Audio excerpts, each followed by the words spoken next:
Hey everyone, welcome back to our channel. In today's video, we're going to show you how to delete a reel you've shared from your activity by date on Instagram on PC with the new update. Let's get started. Step 1. Open your Instagram account on your PC. At the bottom left corner of the screen, click on the More icon or the 3 dots. Step 2.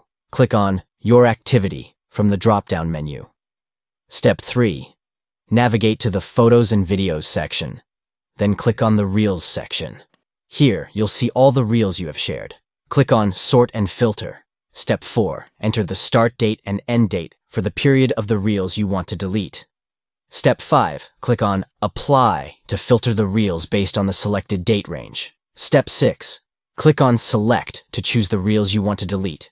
Step 7. Choose the reels you want to delete by checking the boxes next to them. Step 8. Click on Delete and confirm the deletion process. And there you have it. That's how you can easily delete a reel you've shared from your activity by date on Instagram on PC with the new update. Thanks for watching, and don't forget to like, comment, and subscribe for more tutorials like this. See you in the next video.